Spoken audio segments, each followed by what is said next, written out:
Civil Judge Junior Division and Law Examinations, Law of Evidence, Burden of Proof, Bharatiya Saksha Adhiniyam, Part 4, Chapter 7, Sections 104 to 120, total 17 sections is the topic for discussion today in English language.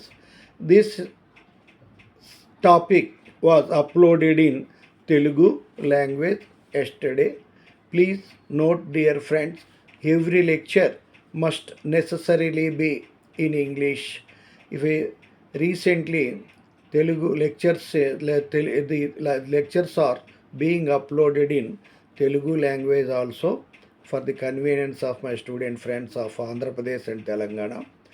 However, when in first day lecture is uploaded in Telugu language, and on the second day or third day the same lecture will be uploaded in English language only.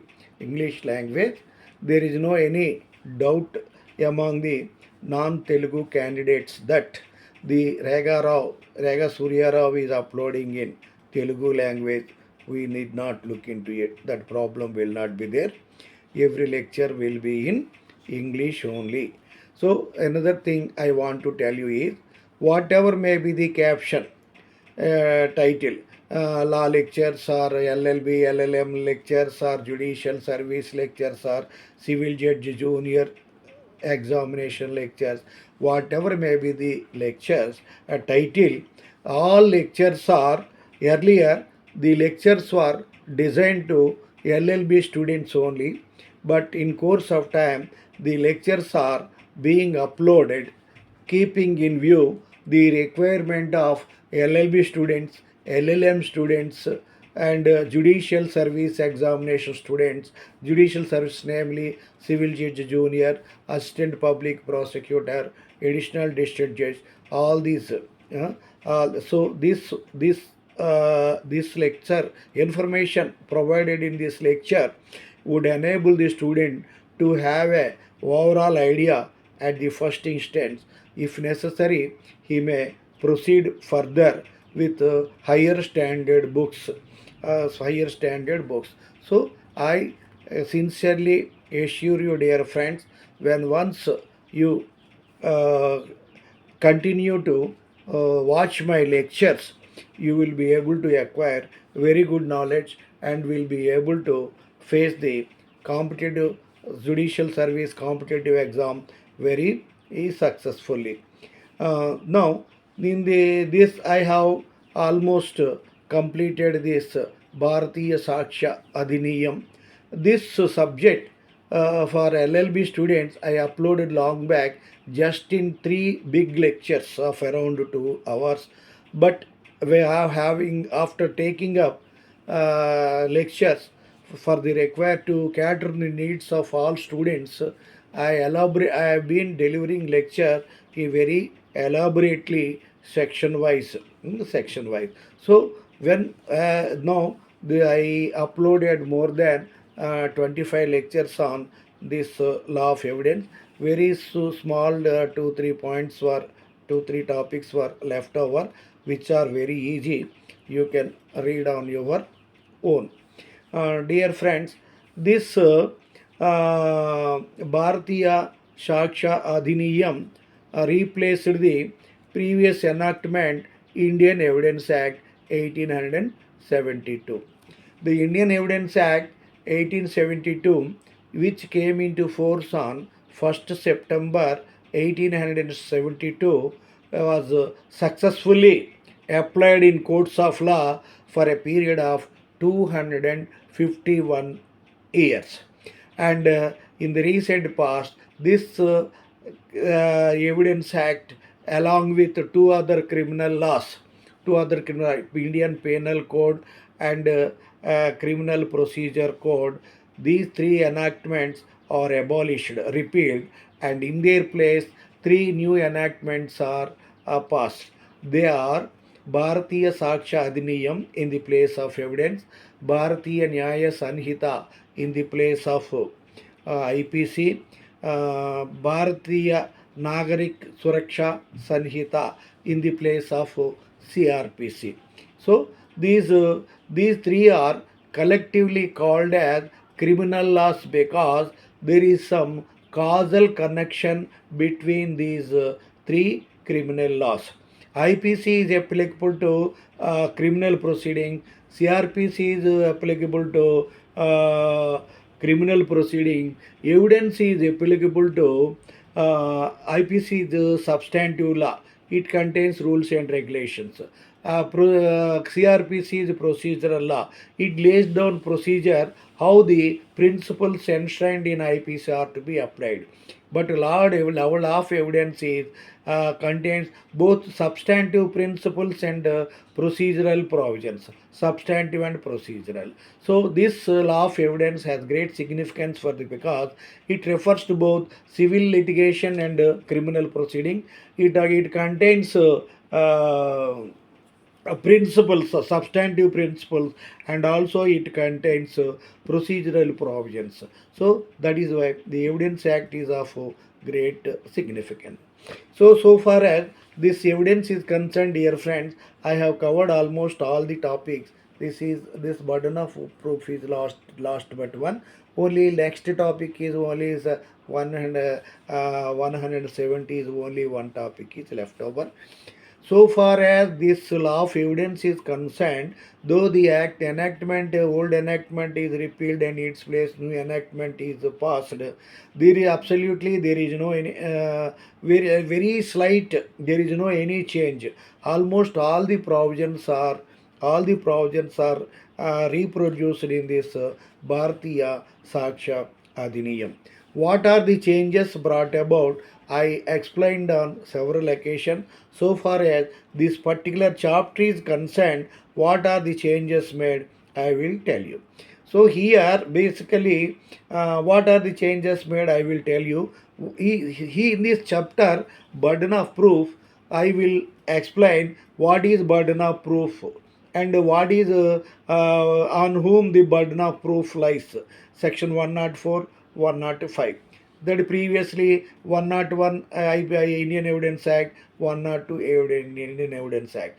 Some all what are these changes? I'll tell you, but you need not keep in mind. Remember the Indian Evidence sections. You have to keep the section numbers of Bharatiya Saksha Adhiniyam are to be born in your mind. So here, though there are 17 sections, some sections are very important from examination point of view. That is the concepts, presumption relating to certain offences, presumption in respect of abatement of suicide by married woman, presumption of dowry death, presumption as to absence of consent in rape cases. These are the most important topics from examination point of view. They deserve thorough explanation, but some provisions are tentatively I will explain, dear friends. So in this I told you this but section 104 part 1 of Bharatiya Saksha Adhiniyam in under part 4 chapter 7 is there. Under chapter 7 17 sections are there. They are 104 to 120. These 17 sections lay down various rules relating to burden of proof. I explain all these sections, some sections in brief, some important sections from examination point of view in detail. So these are, since the volume is more, it may take 1.5 hour to 2 hours. Please bear with my lecture to have patient hearing. Now coming to the point. Here, what are the changes brought about by the Indian Evidence Act? What are the changes? What are the changes brought about by Bharatiya Saksha Adhiniyam? So, Bharatiya Saksha Adhiniyam burden of proof is studied under Part 4, Chapter 7, Sections 104 to 120. 17 sections. 17 sections. All these 17 sections, the provisions from Indian Evidence Act are taken, reproduced as it is by changing the section numbers only. But however, the in section 113 of Indian Evidence Act was deleted, omitted, because it is of no use. It became outdated. Section 113 dealt with proof of cession of territory. When one territory is the sovereignty of one territory is transferred to another territory, the procedure, the relevant provisions were there in those days in British regime, but it is no more required. That is why section 113 is discarded, omitted. But all the sections in Indian Evidence Act, section 101 to 114A, were totally 18 sections. 18 sections dealt with burden of proof. In Bharatiya Saksha Adhiniyam, 17 sections, because all those sections are section 101 to 114. A means 14 sections plus 111A, 113A, 113B, and 114, 14 sections and 18 sections.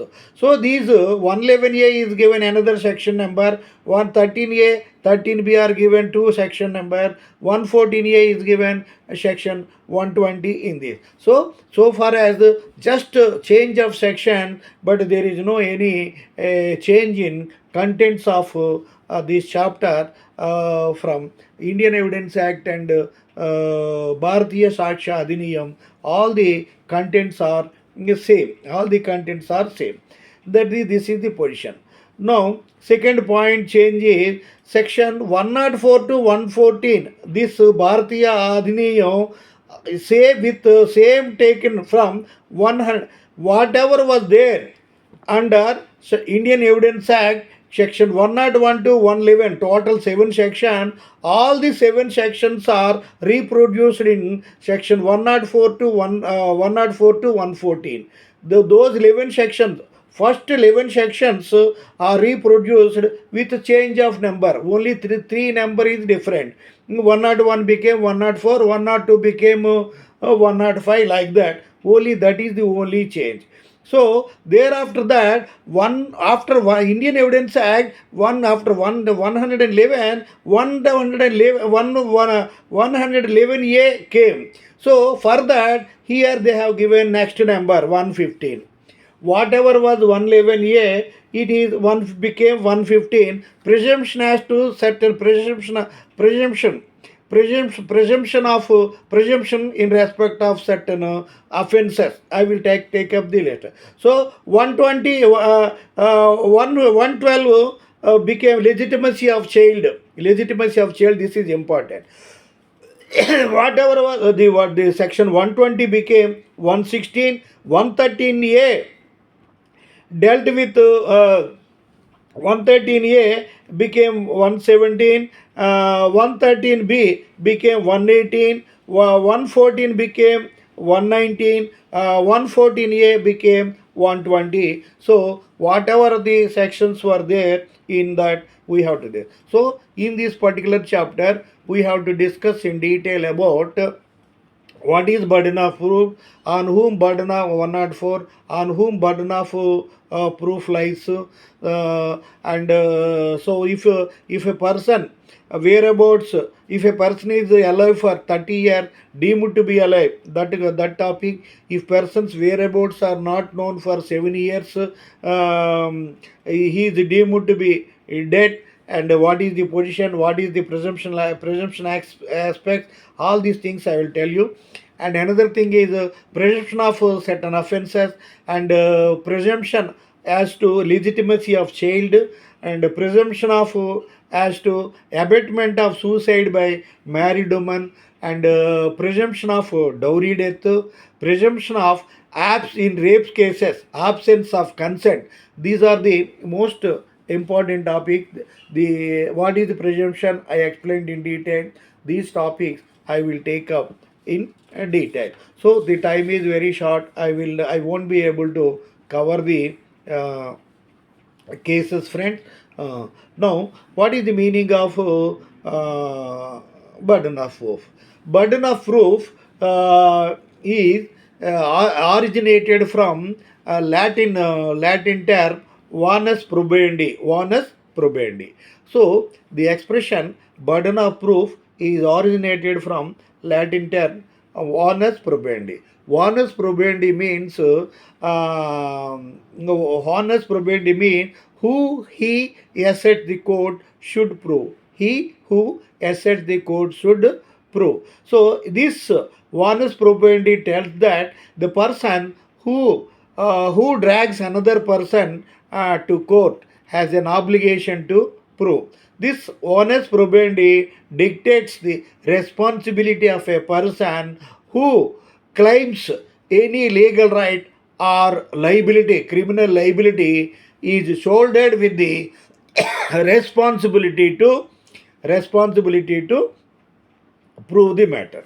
Suppose A says that A committed murder and kept quiet, he doesn't reveal it. Some B says that A committed murder and gave complaint in police or give complaint directly to police magistrate. So when B tells that A committed murder or theft or any other crime, B has a duty to prove. When a person wants to initiate any civil proceeding or criminal proceeding, he will have the burden to prove. He will have the burden to prove. So, burden of proof means obligation to prove a fact. Obligation to prove a fact. When a civil case is filed in civil court or criminal proceedings is instituted in criminal court, when the case is numbered and came for trial, the very first question is what is the fact to be, what fact is to be ascertained, what is the fact in issue, who will prove that particular fact, what is fact to relevant fact to fact in issue, all these things I have decided. So here A filed a case against B against a promissory note of 10 lakh. So what is A filed a case against B for 10 lakh. So what is this fact? Whether A gave 10 lakhs to B or not. Whether A tries to say, he tries to prove that he gave. B tries to say that he did not give or he did not receive. And who will be able to succeed in the proceedings is to be taken into consideration. When once a case is filed in civil court or when for a legal right or claim, and when once a criminal proceeding initiated in the criminal court for criminal liability, the person who moved the court, who approached the court, will have the burden of proof. The same thing has been given in 104 of this Bharatiya Saksha Adhiniyam. So, Bharatiya Saksha Adhiniyam. So, whoever, if you want, I will read out. Section 104 of the Indian Evidence Act defines whoever desires any court to give judgment. Whoever wants to, whoever is having desire to desire the court, they give a judgment regarding any legal right or liability. Legal right in civil case, criminal liability in a criminal case. The way generally the plaintiff in civil, plaintiff or petitioner or appellant in civil matters, complainant in criminal matters, complainant complaint in criminal matter or appellant in criminal matters. This is the position. Petitioner or appellant in criminal matters. This is the position. So now, for example, A tells that B committed theft.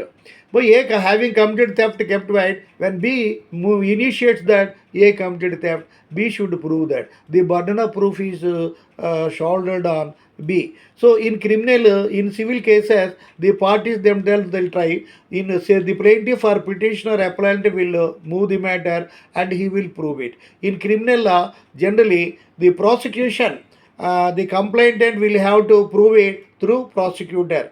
It is only public prosecutor prove beyond reasonable doubts the guilt on the part of the accused persons. But in there are certain exceptions to this general rule. In criminal proceeding, the burden of proving guilt is on prosecution only. Suppose A committed murder, A committed theft, A committed rape.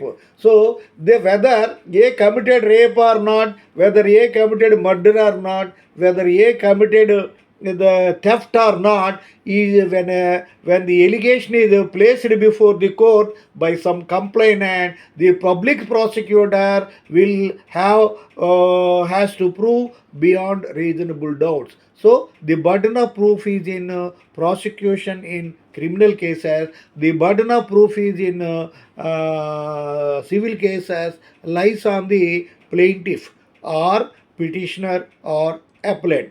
In criminal case, the prosecution has to prove. But however, there are certain exceptional cases, presumption in pursuance of Criminal Law Amendment Acts 1983, 1984, 1986, 2013. The burden of proof is shifted from prosecution to the defense. Anyway, whatever it may be, whoever proves guilt is arrived at, the accused will be punished.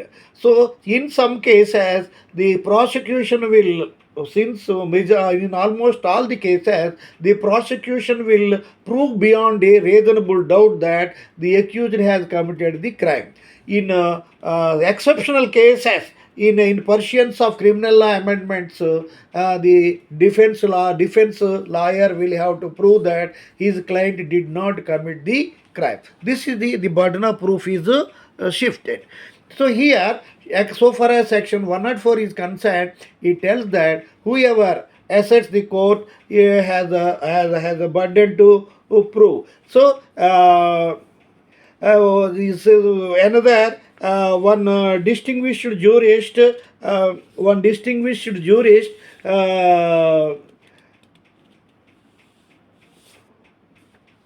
one distinguished jurist in his digest of law of evidence said that he who asserts has the burden to prove. So this is first point is over. Second section is section 105 Indian 105 Bharatiya Saksha Adhiniyam. According to section 105, on whom burden of proof lies? On whom burden of proof lies? Suppose in 104, who asserts the court, who files a case will have to prove, who drags the other to court. But in 105 what else is, whoever files a case, if a case is there, if civil proceeding or criminal proceeding is there, the person who initiated the proceeding in civil case or criminal case fails to prove by not providing appropriate evidence, has a burden of proof. On whom burden of proof lies means, so whoever approaches the court, if he is not able to prove without providing sufficient evidence, he loses the case. Whoever approaches the court, if he cannot prove it without by providing appropriate evidence, he loses the case. So that person, whoever loses the case, if cannot prove in court, the burden of proof lies on him. Is the negative style. 104 speaks in positive. 105 explains burden of proof in negative side. So this is suppose that is why the burden of proof has two distinct points. One is legal burden. Second one is evidential burden. Legal burden means the burden of the person who approaches the court has to establish legal burden. So many. Suppose if in civil case that legal burden is for legal right. In a criminal case, the that is for criminal liability. Criminal liability. So here, so evidential legal burden means, in a civil case, if a plaintiff wants to say that B has taken money 10,000 rupees, 10 lakh rupees against promissory note, he has to pay. Means A is having legal right, B is having liability. Similarly, if A says that B committed theft. So A wants to establish two things. One is legal. One is legal burden. Legal burden means in civil case B has taken money. That is legal burden. Legal evidence means B has taken money. He has to establish the proof. How? There is a promissory note to that effect. It is signed, attested, signed by two witnesses. That is called evidential burden. Whoever approaches the court and having a burden to establish that, has to establish that whatever allegation he makes in criminal court, he has to prove, providing evidence. Whatever right he wants to claim, stating the legal liability of another in a civil litigation, he has to establish. In simple word, if A files a case against B for 10 lakhs against promissory note, A first establish legal evidence that B received money, or A paid 10 lakh to B, or B received 10 lakhs. That is called legal evidence. Legal, that is legal burden. Second one is evidential burden means mere telling is not enough. He should prove I executed a promissory note in the presence of two witnesses. That is. So similarly, A committed theft. Yes, A committed theft. When he was committed theft, he was running with this particular gathering. So guilt, he has to establish legal burden, and evidential burden is what section 105 tells you. Section 105 tells you. Section 106 speaks about burden of proof, proving about a particular fact. If anybody tells that there are some, if any particular fact is to be proved, if any particular fact is to be proved, the person who wants to establish this particular fact is having the burden to prove. For example, for a particular fact, in the sense, normally there are certain things, but specifically there is some, there may be something. For example, I tell you, the burden of proof is with prosecution only in criminal law. No. In this particular case, the burden of proof is in defense only. That is specific. Specific. For rape cases or dowry death or abetment of suicide in certain cases. That. So particular facts are, there are some common facts. There may be some particular facts. If anything to be proved in particular, that is to be proved. For everything, in civil law, in criminal law, every accused is presumed to be innocent. In criminal law, when an allegation is made, the person who the A complained against B, that B committed theft. So B is only accused only. He is not a culprit. When the theft committed by B is proved by A, providing establishing evidence, then only B will be convicted. Until and unless the guilt is proved, every accused is innocent. So the general rule is every person is presumed to be innocent until and unless the contrary is proved. When an allegation is made by an individual as to commission of any offence, that person till guilty is proved is innocent, the prosecution has to prove beyond reasonable doubts. Similarly, reasonable doubts. So for everything there will be a standard of proof.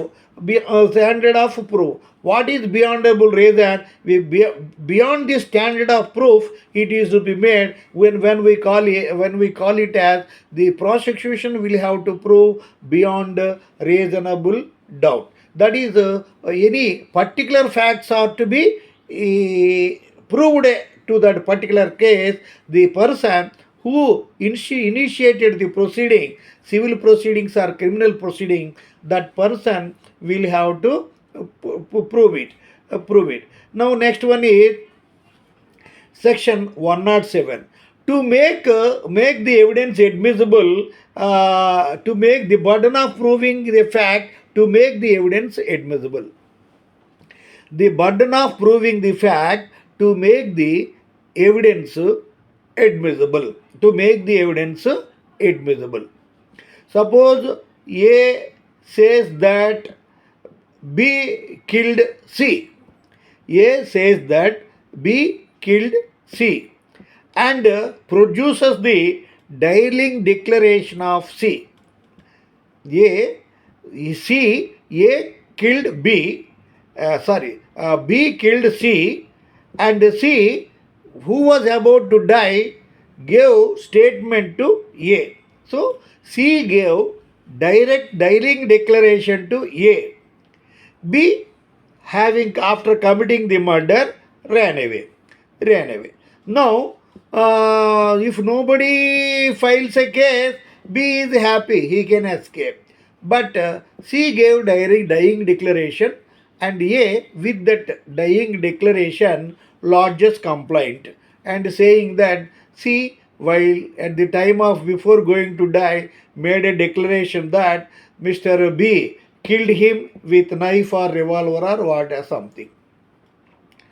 Mr. A, you are telling that B killed C. You say that you are showing dying, you are telling he gave you dying declaration.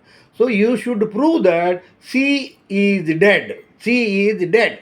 Any dying declaration is valid provided the person must die subsequently. The person who made declaration and survives, that dying declaration will not have any evidentiary value. That is why to prove some particular fact, another fact is to be proved. Another fact is to be proved. To when the person who approached the court wants to provide some evidence, if he wants that evidence to be admissible or accepted by the court, he should give some appropriate proof of it.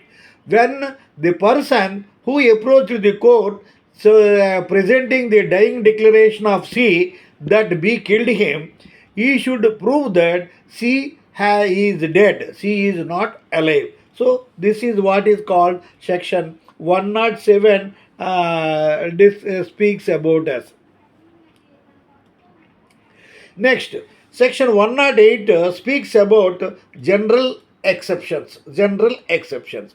What is this? These are the simple points. Suppose in a criminal law, or any person who committed crime, murder or equivalent offense, they can escape from criminal liability by providing one of the exceptions provided under chapter 4 of Indian Penal Code, now chapter 3 of Indian Penal, in part 3 of Bharatiya Nyaya Sanhita. Suppose a person A killed B and A is guilty of murder, A is punishable with life or death sentence.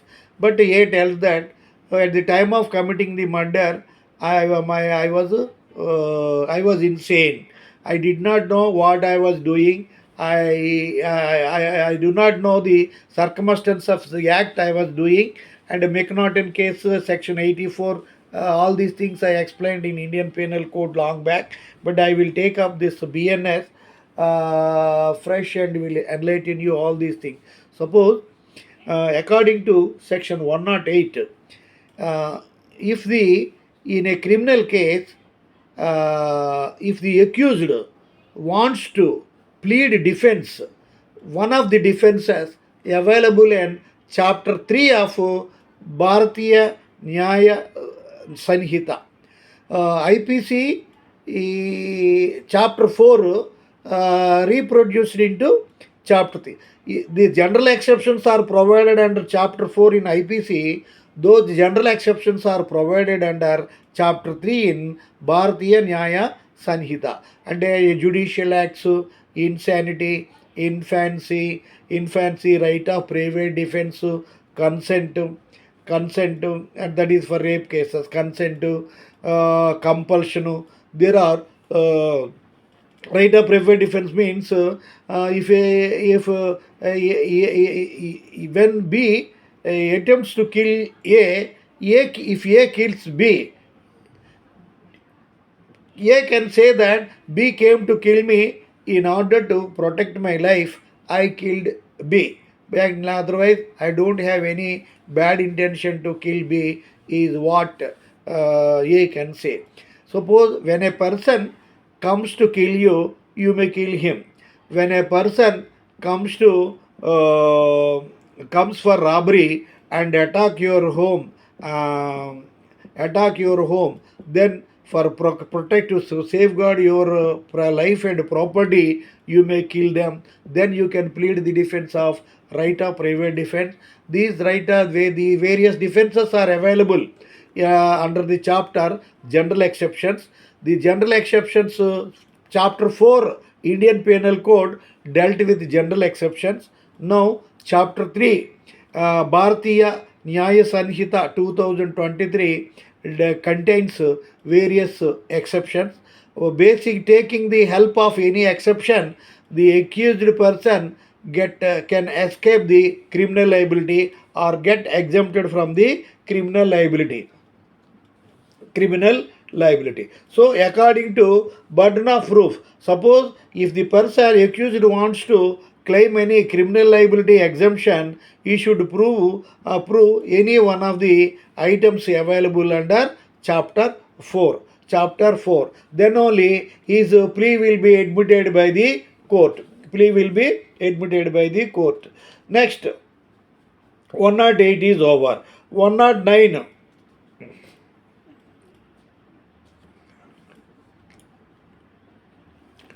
Burden of proving the fact, especially within the knowledge. Burden of proving the fact, especially within the knowledge. Certain facts are known to one person in within his knowledge. The facts are not open. Suppose, for example, you go to a restaurant and ordered coffee. So whether we ordered some food, whether the food is fresh food or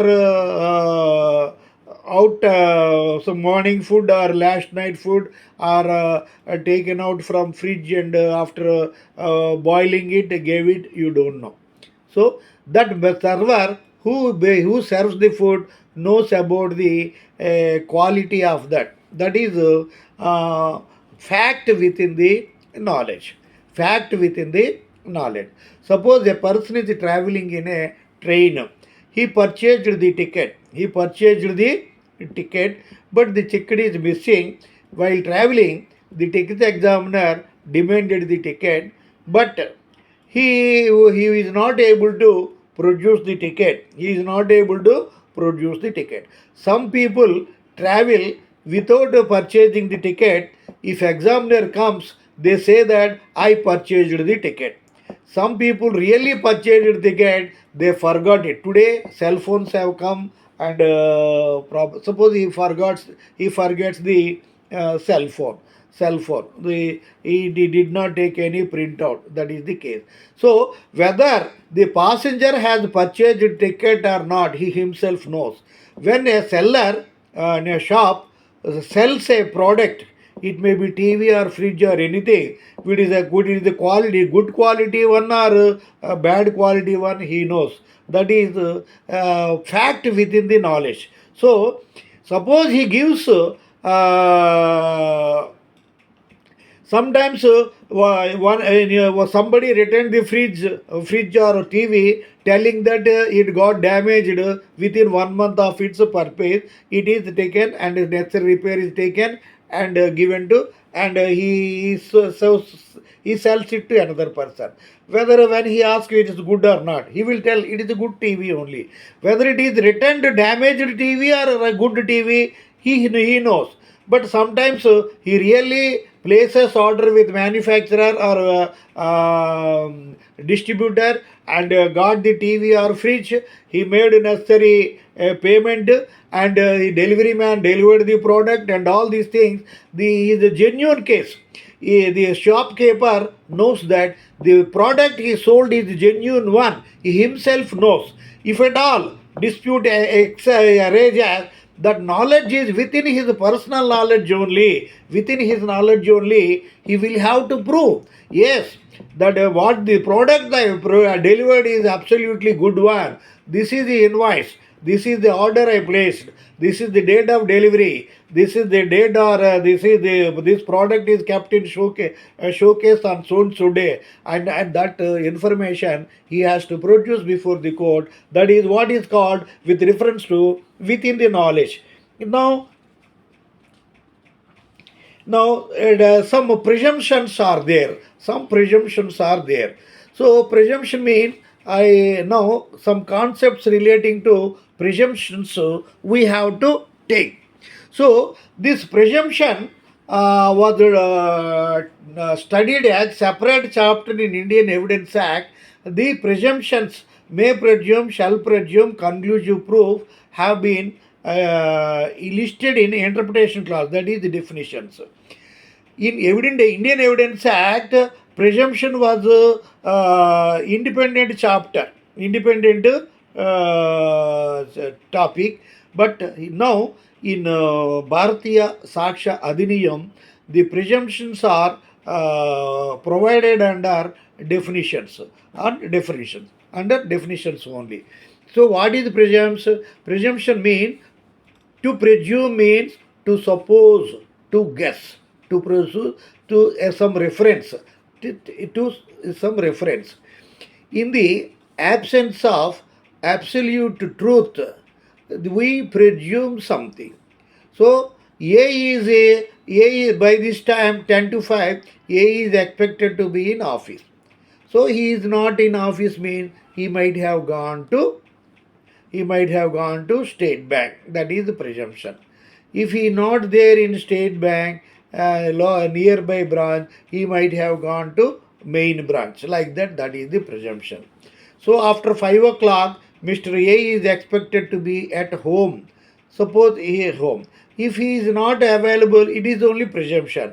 After 5 you go, he is available at home. Suppose he is not available at home, he went to park. That is the park, like this. Similarly, if A's car is parked in front of some shopping mall, some shop, so his friend thinks that my friend A is in that particular shop. Whether A may come to shop with that car, or his wife may come, his daughter may come, son may come. So we just guess it. The presumption may be right or wrong. When once the presumption is there, that presumption should be proved. That presumption should be proved.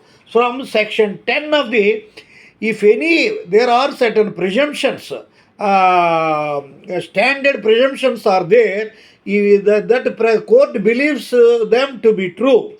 If anybody tells that presumption is not correct, he will have the burden to prove. For here, then section 10 tells that according to section 10 of the Bharatiya Saksha Adhiniyam, according to section 10 of that 3 days, section 107 in Indian Evidence Act, according to section 110 of Bharatiya Saksha Adhiniyam, If anybody is alive for the last 30 years, he is deemed to be alive. If anybody is alive for the last 30 days, he is deemed to be alive. Suppose anybody says that no, he is not alive, he died. We all believe that he is alive because he is living for the last 30 days. He is alive. But if you are telling that he is dead, if you say that he is dead, you now claim, you now you prove it. So if anybody contradicts the presumption, no, he is not, though he is alive for 30 days, he recently died, I saw that. Who challenges it, who contradicts that presumption will have to prove beyond reasonable doubts by providing appropriate evidence. So that is what who says that he is not alive, he is dead. That man will have the burden to prove. In Surjit Kaur case, what happened was that man, woman, Surbis Kaur's husband was alive for the last 30 years, but she claimed that her husband went to Indonesia and his whereabouts are unknown. She pleaded, she wanted to invoke section 111 of 111, but the court did not allow this. Suppose you say that your husband is dead, you have to prove. She failed to prove. That is why she could not invoke section 111. So according to section 110 of Bharatiya Saksha Adhiniyam, if anybody is alive for last 30 years, he is deemed to be he is deemed to, if anybody is alive for last 30 years, he is presumed to be alive. He is deemed to be alive. If anybody tells that he is not alive, he is dead, that person will have to prove. Next one is the next 111. What is this 111? If anybody's whereabouts are not known for the last 7 years, that person is deemed to be dead. This is what our R versus Townsend case in Indian Penal Code and Bharatiya Nyaya Sanhita. In that case, Townsend husband went to voyage. He bound for voyage. The ship in which he was traveling in which he was sailing was drowned in high seas, and all the crew and passengers in that ship were reported to be dead. And Mrs. Townsend came to conclusion that her husband died in shipwreck, and she also waited for 7 years, and his whereabouts are unknown for 7 years, and she got remarried. After that, Mr. Townsend came. He filed a case for bigamy. Trial court gave her 1 year imprisonment, simple imprisonment. On appeal, that 1 year imprisonment was cancelled.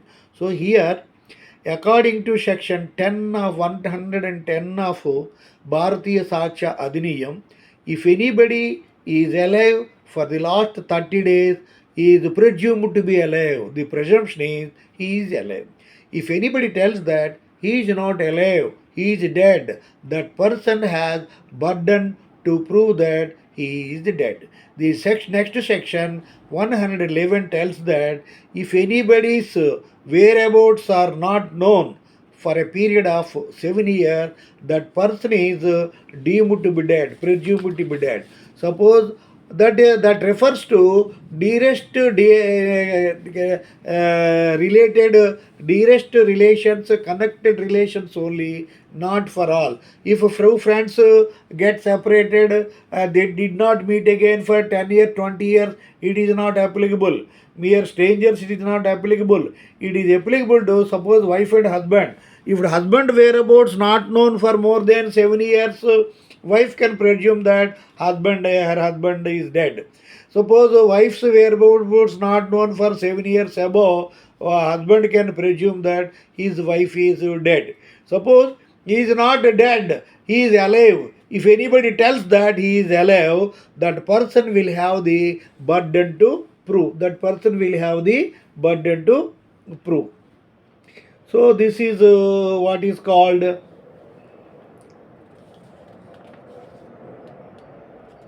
next 12, 13, 14 are simple topics. According to burden of proof as to relationship, partners, parent, child, warden,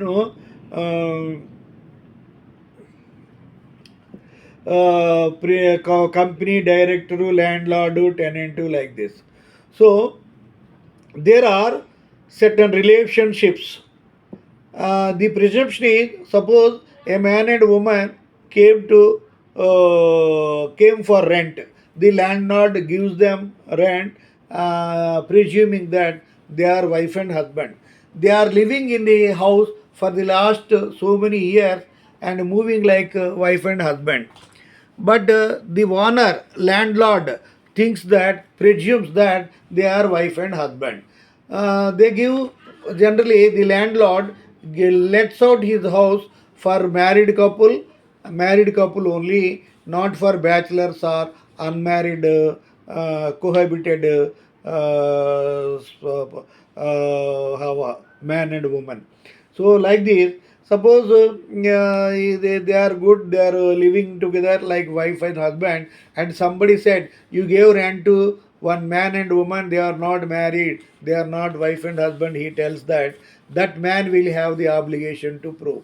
So certain relationships are presumed. So principal, agent, company director, parent, child, wife, husband, certain relations are presumed to be genuine relationships. If anybody challenges that the relationship is not genuine, that brings our trust and beneficiary and all these things.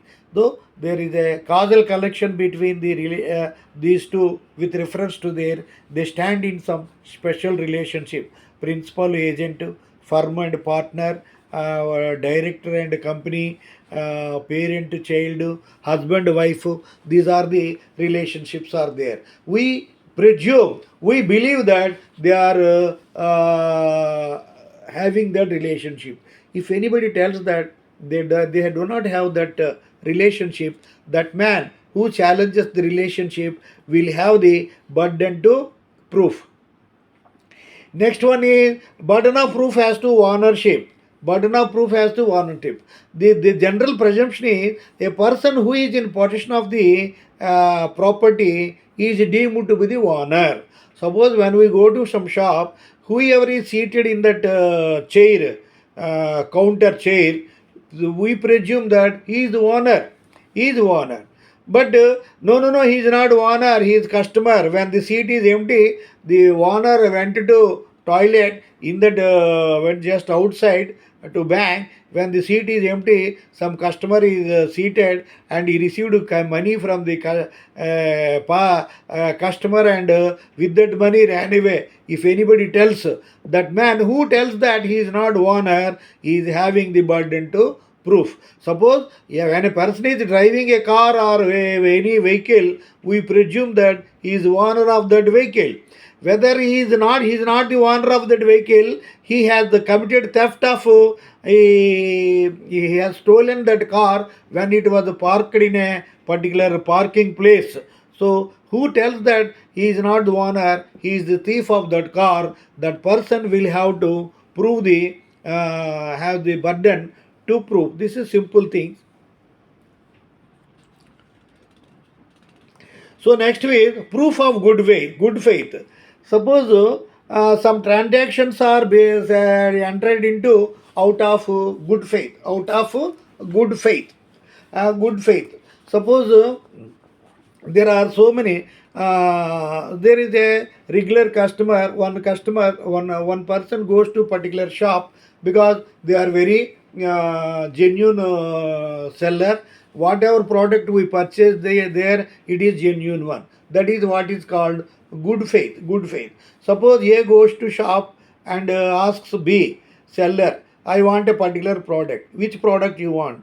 What product to take? I don't know, sir. Whichever is a good product, you give me.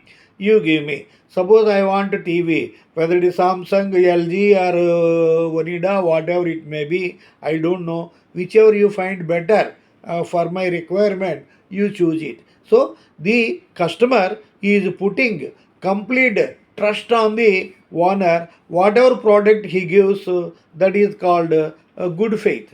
Good, good faith. So when once the person A believes A is having a good faith on B. So the burden, whether he be good faith means sincerity, honesty, sincerity and honesty and good belief. When the A has trust or good faith on B, the burden of proof is there, lies on B only. The burden of proof lies on B. So A blindly believes B for product, but A trusted B that B will give only good product. But unfortunately, one particular day, B gave wrong product, B wrong product. So, sir, I trusted you as a good man that you would give good product. But why you gave bad product? No, no, no. It is a good product. Unfortunately, it is missed. So due to some manufacturing defect or something.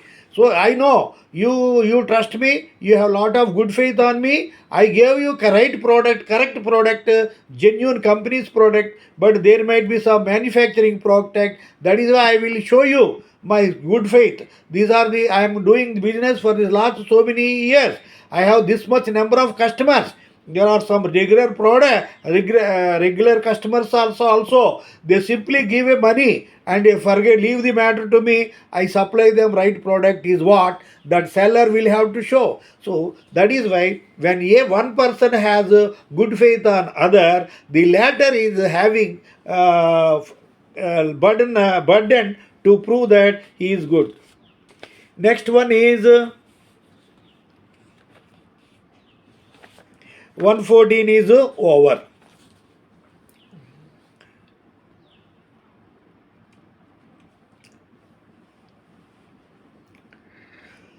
Next, presumption concepts. We have to discuss about presumption concept section 115 to 120, the concepts relating to presumptions. So these are very important, particularly dowry death, abetment of suicide, and most important is consent as to rape. Consent as to rape. So dear friends, now I want to take up 115, presumption in respect of certain offences. Presumption in respect of certain offences. In Bharatiya Saksha Adhiniyam, it is 115. This section is taken from 11A of Indian Evidence Act. This section in previously, now we discuss about 115 of Bharatiya Saksha Adhiniyam. So presumption with presumption about certain presumption as to certain offences. What is that presumption as to certain offences? So in a particular case, rights take place. Terrorist activities took place, shop lootings took place, some agitation took place, house breakings, so many public unrest activities, public nuisance activity, terrorist activity, something, something, something.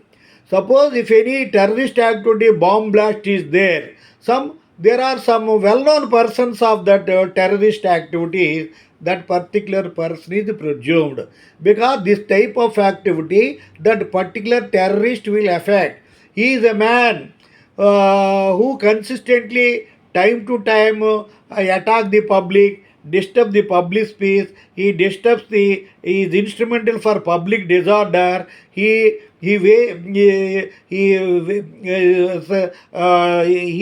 is a culprit of waging war against government or state offences, public offences, public tranquility offences. Such offences are naturally done by that particular person is available on that particular day. Such type of presumption is there. When particular public disorder activity, public nuisance activity, an activity, violent activity against state or government took place, particular persons are well known for those particular activities, and that particular person is available at that particular place, he is he is suspected, he is presumed to have committed that particular offences. So the presumption in respect of certain offences. In such case, generally, it is the prosecution to prove. But in this particular case, the burden of proof is shifted from prosecution to defense. When a particular terrorist activity is done by A and he is suspected, is presumed that he is charged and placed before the court, the public prosecutor generally opens the case and proves it. But this, in view of this Criminal Law Amendment Act 1984, this 11A, this 11A of 111A of Indian Evidence Act was inserted to the Indian Evidence Act in the Criminal Law Amendment Act 1984. Dear friend, IPC, CRPC and evidence are criminal laws we call because there is some causal connection. Indian Evidence Act will have Indian Evidence Act Amendment Acts are there from time to time. The Indian Penal Code Amendment Acts are there. Criminal Procedure Code Amendment Acts are there. However, the Criminal Law Amendment Acts also are there. Criminal Law Amendment Act 1983, 1984, 1986, 2013, like this. When a Criminal Law Amendment Act is passed, there are different sections with different dates of approval. One section may applicable to Evidence Act. One section may bring change in IPC. One section may bring change in CRPC. One section may bring change in CRPC. So, when once a Criminal Law Amendment Act is made, that act will have so many sections. Something a particular section will have impact on IPC or CPC or CRPC or evidence. So that is why when a common enactment, when a common amendment is made under Criminal Law Amendment Act, that change, that amendment will have impact, focus on IPC, CRPC and evidence 3, sometimes only 2 enactment. That is why they are called Criminal Law Amendment Act. When once a Criminal Law Amendment Act is made, that 11A is there, it will have effect in relevant provisions of IPC and CRPC. So the consent, the 114A is there. It has impact on Indian Evidence Act with reference to consent. It will have reference in 376 1 and 2 and that relevant section 63, 64 in BNS. All these things are there. I will explain in due course. So this is about this. 115 of Bharatiya Saksha Adhiniyam speaks about presumption in respect of certain offences, public offences. So when particular offence in public took place means waging war or sedition is deleted in new enactment and public disorder, all these things, so and so person is available, so and so person is known for such things and he is charged, he has to prove. According to 11A Criminal Amendment Act, the prosecution is the prosecutor need not prove, it is defense. Prosecution proves means yes, the accused committed murder. Defense proves means the accused not committed murder. But whatever it may be, to prove the guilt, So the earlier prosecution has to prove the guilt. Now defense has to prove the guilt. So the burden of proof shifted from prosecution to defense is the key point or significance of this act. This 115A Bharatiya Saksha Adhiniyam was taken from 11A Criminal 11A Indian Evidence Act. This 11A Indian Evidence 11A section was added to Indian Evidence Act by Criminal Law Amendment Act 1984 Section 20 that came into force from 14th July 1984. So public aid against order, public tranquility and all these things. So the next thing is, this 115 is over.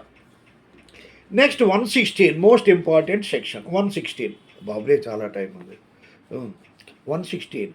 So legitimacy of child. Birth during marriage, conclusive proof of legitimacy. Birth during marriage is conclusive proof of legitimacy. We know many people get married, they give birth to children, and why they are called wife and husband, their children are called legitimate children. So the legitimacy is the proof. When a man and a woman get married, give birth, the children are deemed to be legitimate children. It is a established proof, conclusive proof. Sometimes the birth of a child may come to dispute. The husband may get doubt that he is not my son, he is not my legitimate son, he is illegitimate.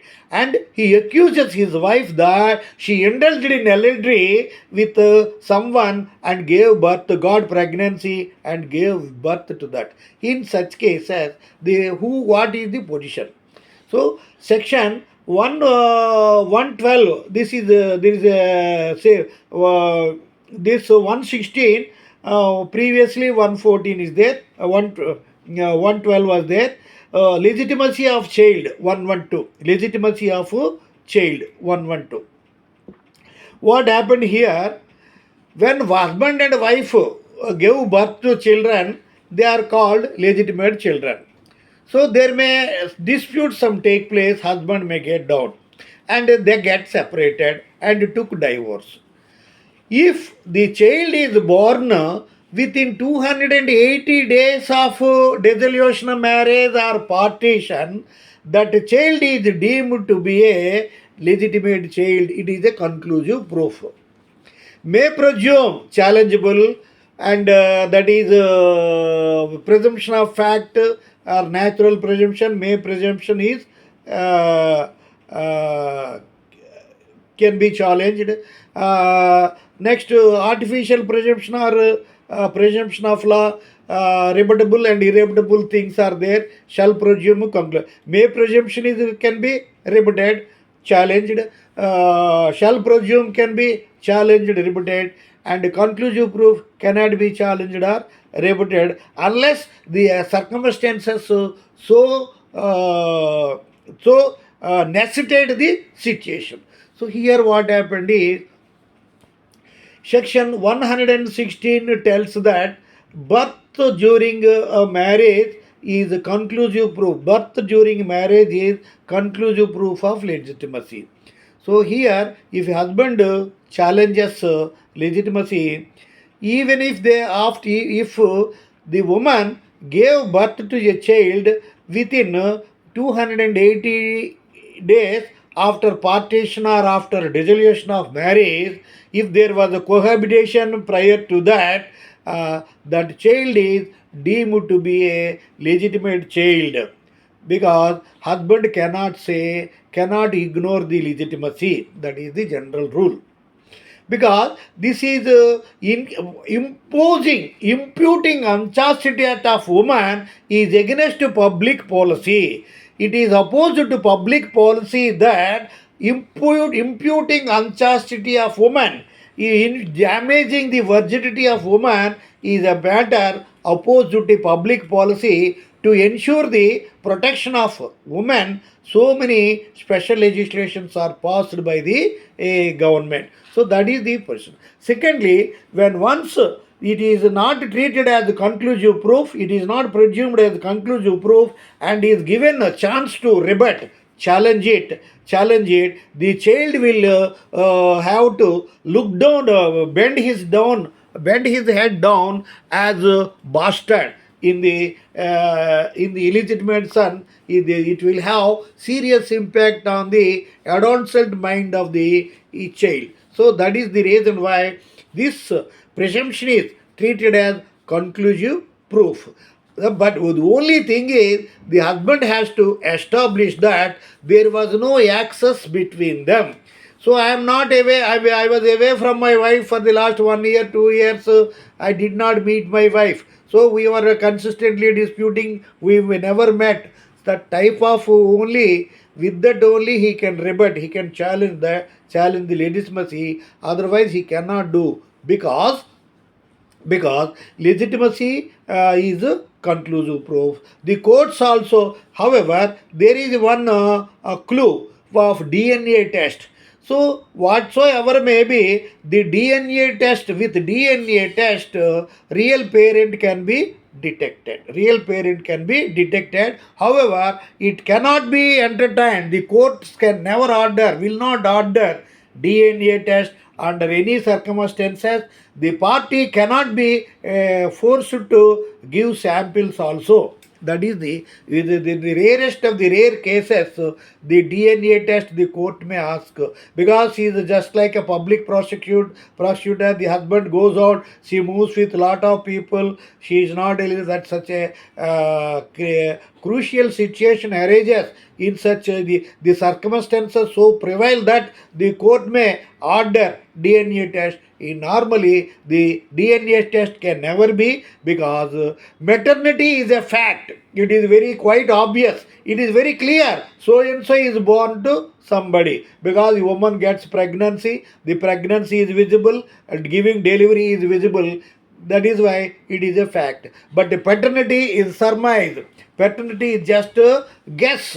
Guess. In society, there may be, in the world as a whole, there may be so many children to who are treated as a legitimate child. They may be illegitimate child. They may, some of them may be illegitimate children, but the matter cannot be the matter cannot be disclosed, keeping in view the interest of the mother and child, and keeping in view the significance of maternity.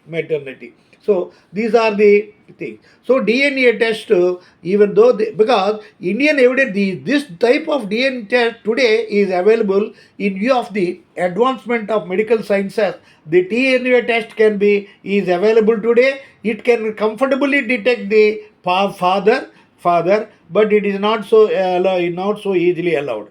But the DNA test may be permitted. The Delhi High Court permitted DNA test to establish legitimacy. So in Yandi Tiwari, you know, dear friend, the senior most politician Yandi Tiwari ji, who was a UP minister for, who was Uttar Pradesh minister for, Uttar Minister, Jharkhand Minister, Uttar Pradesh Chief Minister, Jharkhand Chief Minister, and also the Chief Minister of Andhra Pradesh. He also worked as a Union Minister. He was a senior most politician, and his son claimed legitimacy. His name is that person. He has his son. He his son claimed Sacker. I think Sacker, his name Sacker, is 6 years battle. I am the son of so and so, and ultimately Delhi High Court ordered for DNA samples, and that Sacker was detected as the son of Yandi Tiwari. That case has a lot of that case became viral all over the country. Because I am not able to tell cases, because there are so many cases, dear friend. You follow cases as per your rule. And now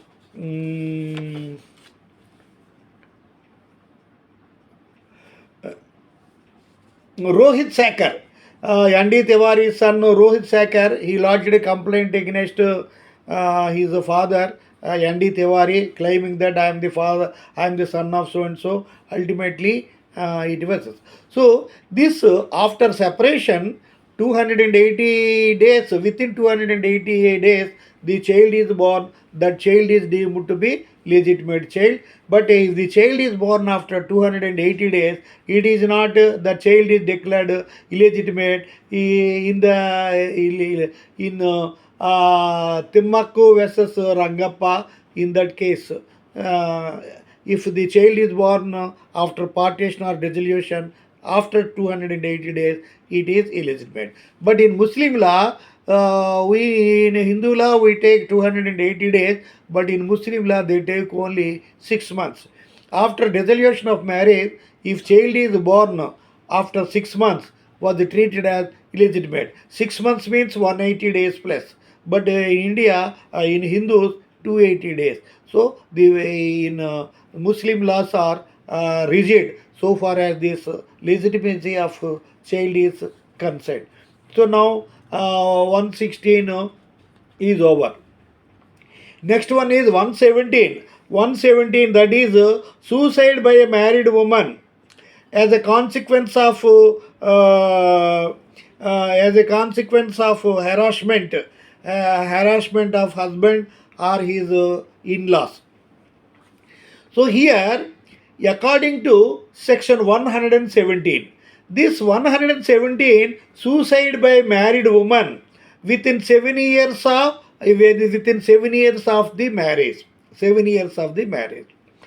Suppose according to section 117 of the Bharatiya Saksha Adhiniyam, if a woman after getting married goes to husband home for matrimonial society and she commits suicide within 7 years of her marriage, it is a doubt that, it is a presumption that she was subjected to harassment, cruelty, ill treatment by husband or his in-laws. Mean husband, brother or sister, husband, parents, or husband or his collaterals. That is the presumption. If a married woman dies, commits suicide within 7 years by pouring kerosene on her body or jumping into well or some other reason, that it is presumed that that girl died of harassment, abetment by, what do you mean by abetment? If rich man doesn't kill, he will engage some gondaras to kill. That process is called abatar. That rich man is called abatar. The killer is called principal wrongdoer or principal in the first degree. So here what happens is, this 117A also was taken from this 117 Indian Bharatiya Saksha Adhiniyam is carry forwarded from 113A of Indian Evidence Act. This section 113A was added, inserted to Indian Evidence Act in 1983, Criminal Law Amendment Act. Section 7 with effect from 12th May 1983. So this, according to section 117 of Bharatiya Saksha Adhiniyam, if a married woman commits suicide within 7 years of the marriage, of her marriage, there is a doubt, there is a presumption that her husband or his in-laws might have abetted her, created her, dragged her to commit the suicide. So they must be charged for abetment and fined. Though this, they are given punishment. This section is identical to abetment of suicide by husband or collaterals, is studied under section 498A Indian Penal Code. That 498A Indian Penal Code was taken to section 85 of Bharatiya Saksha Adhiniyam.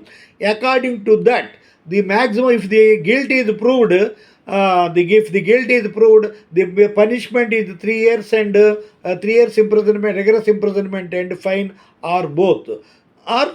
So this 498A. With this punishment, this offense is less when compared to 304B, dowry death.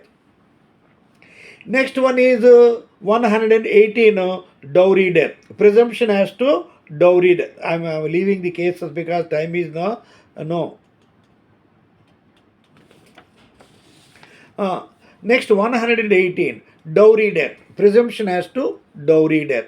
Suppose a married woman dies. For that, according to 117, if 70 years period elapsed, there is no the section 117 is not attracted.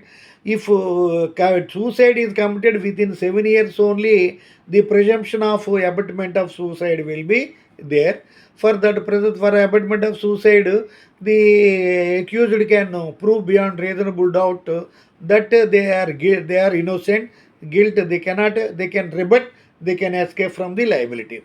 So, however, now next one is 113, 118. The one according to 118, the speaks about dowry death. If a married woman dies by burning or jumping into river, jumping into this, if any married woman is found dead in a suspicious condition, like Rocky movie, Junior NTR hero's sister was killed for dowry. That is dowry death, like that. So if it is found that, then the prosecution has no this 113B also was 118 Saksha Adhiniyam is taken from, is carry forwarded in this Bharatiya Saksha Adhiniyam. Previously, it is 113B in Indian Evidence Act. This 113B was added to Indian Evidence Act by Criminal Law Amendment Act 1986.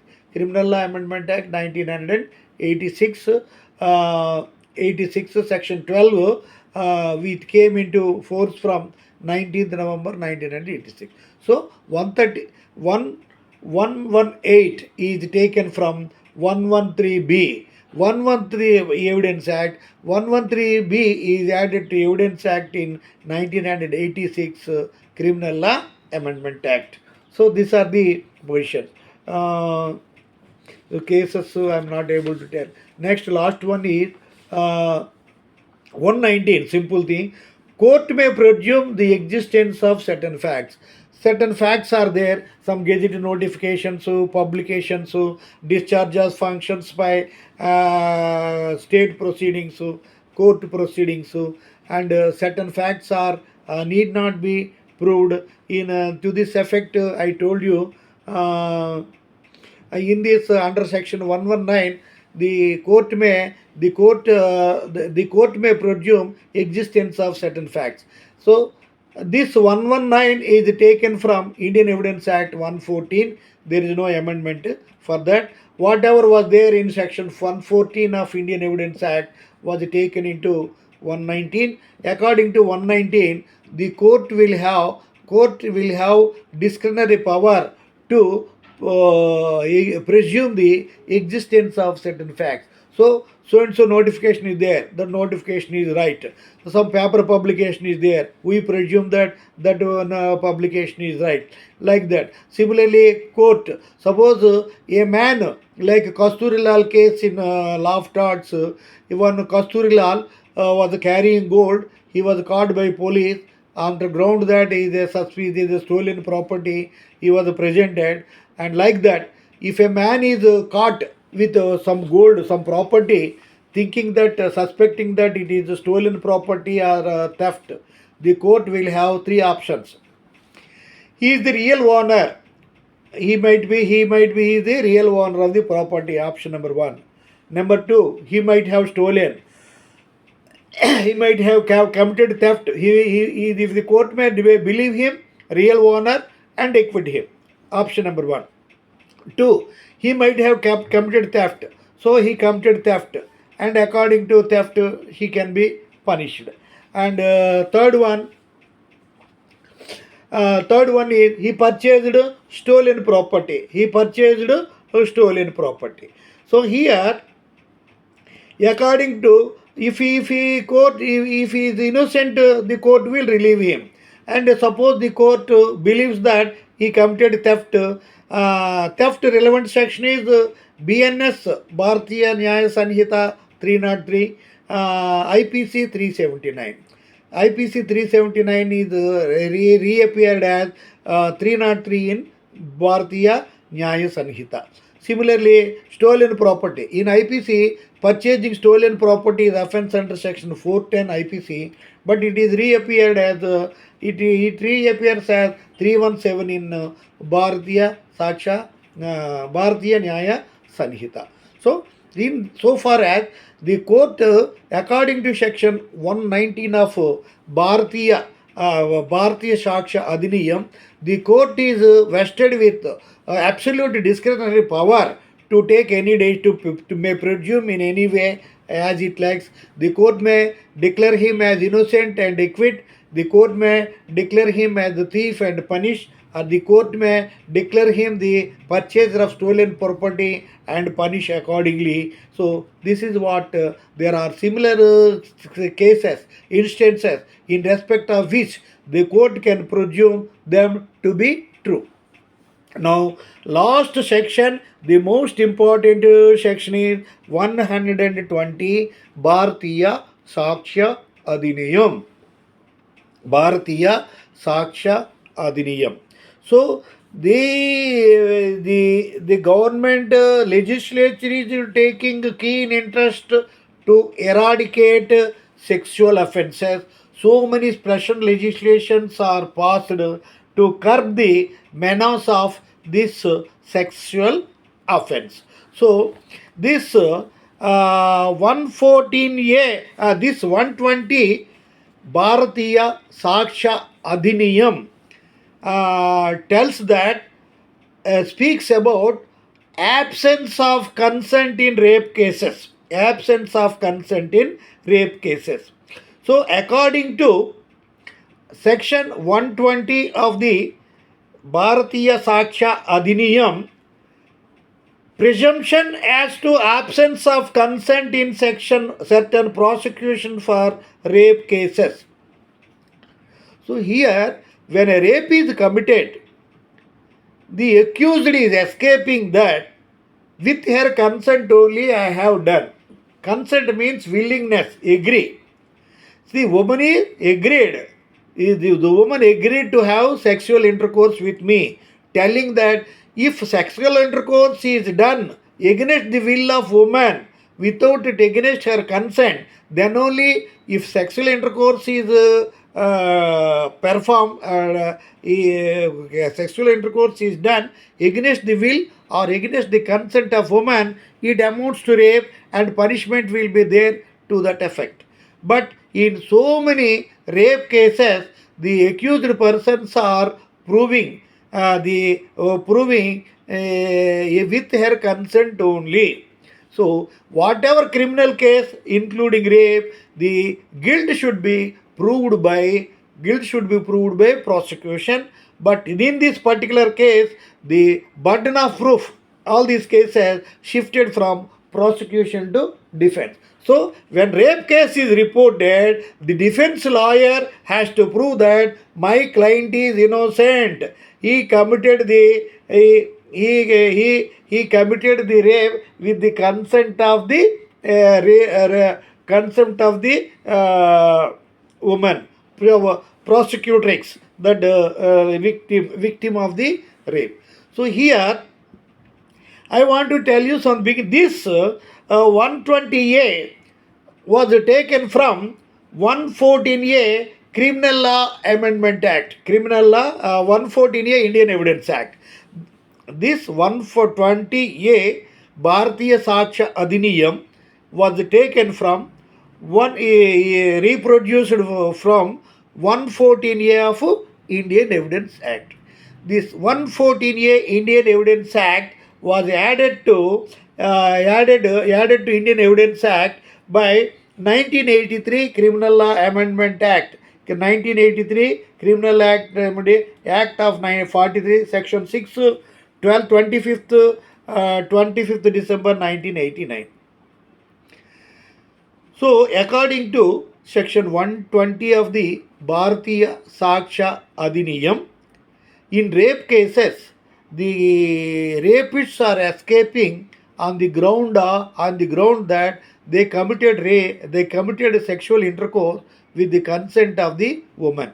So, to set aside the contention, this section was designed. So this 120 is taken from 114A Indian Evidence Act. That 114A Evidence Act was originally added by Criminal Law Amendment Act 1986, and there are so many developments in the concept of rape in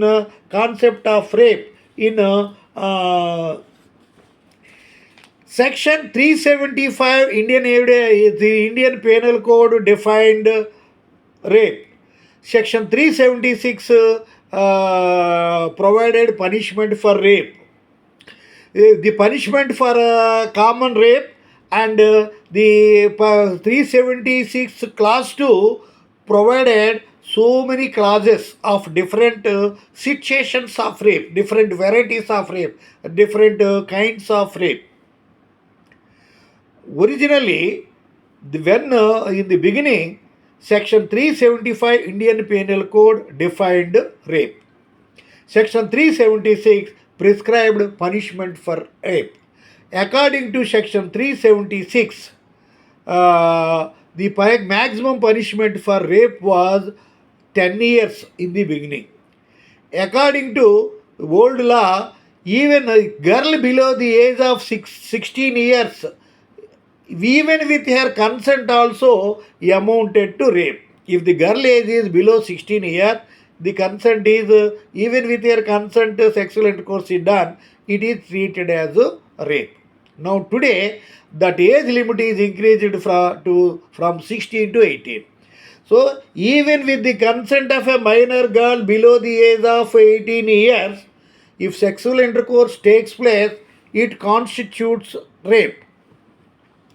Section 370, subsequently, originally, the Section 376 Indian Penal Code provided for punishment for rape. Section 376 Clause 1, the punishment for rape up to 10 years and up to life imprisonment was there subsequently.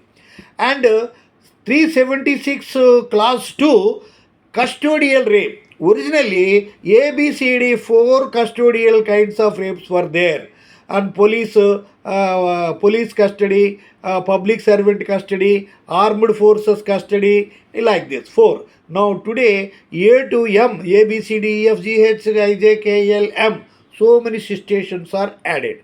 So earlier, this 3114A was added, keeping in view in Article 376, Clause 2, only four kinds of custodial rapes. But subsequently, the situations rose from time to time up to M, A, B, C, D, E, F, G, H, I, J, K, L, M. Then again, this 114A was amended by Criminal Law 2013 Amendment Act and updated the present situation. Today, earlier, life imprisonment means 14 years. In certain, in one case also, it was 12 years. In some cases, in rarest cases, it was 20 years. Now, after making so many provisions to curb the menace of rape and to make this as a serious punishment to eradicate this social menace, so the punishment of rape is being enhanced. Now, life imprisonment means till last day of life, natural life. Whether he survives 60, 70, 80, whatever it be, until and unless the man dies, he will have the imprisonment. After this nearby rape case, nearby gang rape case, a 30-year-old Jyoti Singh was raped in Delhi in a bus, and the culprits were sentenced to death and hanged, and one juvenile was sent to juvenile court. And subsequently, recently in 2018, one more rape case of minor girl, Asifa Bano, Asifa Bano was raped by 7 persons, so one among them is juvenile, and one was given 25 years imprisonment. Three of them were given 3 years imprisonment, some equated like this. So this is the after Nirbhaya case, POCSO Act was passed. The POCSO Act prescribed death sentence prescribed, and the juvenile was exempted. Subsequently, the parliamentary debates also took place. Even if so, even though he is juvenile, he must be hanged. There was a demand to that effect. And what changes were made subsequently, we have to wait for this thing. So this when because the incidence of rape is increasing day by day. Unless the laws are very strict, it is not possible to eradicate the incidents of rape. For that purpose, the best, the founding, the case, the Madura rape case, formed basis for enhancing the punishment for rape and shifting the liability from prosecution to defense. What happened in Madura rape case was State of Maharashtra versus Tukaram. Tukaram versus State of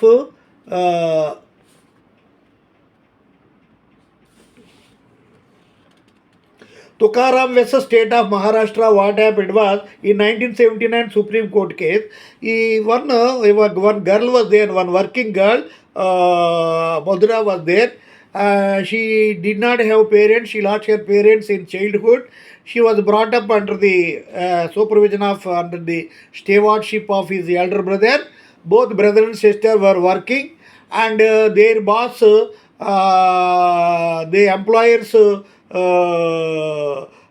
wife's brother, she fell in love with employer's nephew, and they were in love. They ran away. When the girl ran away with that boy lover, the Madhura's brother lodged a complaint in police. The police started in search of the girl and brought the girl to the police station, and the Madhura, her brother, and lover all were there in police station. The head constable told them, sent all the persons, leaving, asked the Madhura and they all were went, but only Madhura was there. The head constable went to lunch, but when Madhura girl was alone in the head constable asked them, that she is a minor girl. So head constable sent the Madhura's brother and others, you bring evidence, birth certificate of that girl, and sent them. Madhura's brother and others went away to bring the birth certificate, and at that time in police station, Madhura girl was there, head constable was there, two police constables were there, but head constable, leaving Madhura at police station, went to home to take food, and in the meantime, the Madhura was alone. Two constables, one by Tukaram and other by Ganapati, asked her to go inside, come inside. These two police constables took Madhura girl into police station, and one Tukaram committed rape, and later this Ganpati also attempted to rape, but as he was too drunk, he would not able to commit the offence, but she mishandled her, and in the when the Madhura's brother and others were coming and coming to police station, crossing the road, having seen her lover and brother, she started crying and narrated the story. These two police constables spoiled me like that. Then the matter went to Sessions Court. Sessions Court convicted him. High Court acquitted him, and then the matter went to Supreme Court. The passive submission would not constitute rape. So what it was said that according to Supreme Court judgment, if the woman consents to that, if a woman consents to sexual intercourse, it is not rape. One point. Secondly, this she is to establish 16 years. There was no date of birth proof.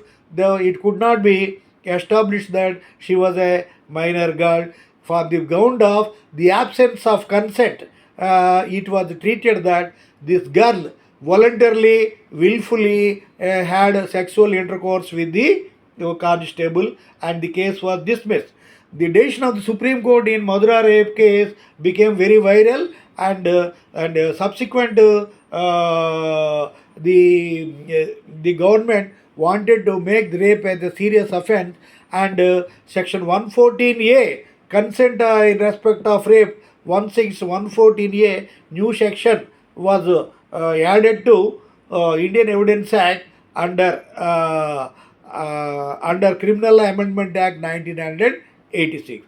In after 1986, the only 114A is added. By that time, custodial rape was a limited situation. In course of time, the punishment for rape is being enhanced from time to time.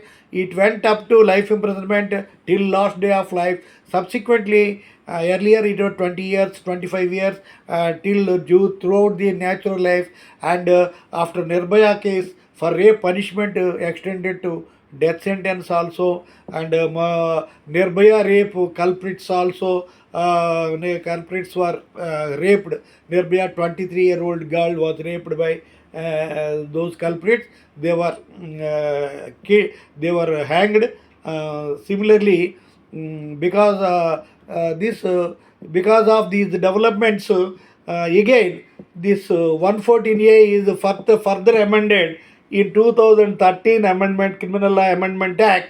With that all the provisions under criminal rape is 376 375 defined rape, 376 IPC provided punishment, 376 clause 1 normal common punishment, 376 clause 2 custodial rape various situation. Earlier 4 situations A B C D, now A to M, so many situations are there. Custodial rape of police officer, public servant, armed force person, some warden, some pay some guardian and ward.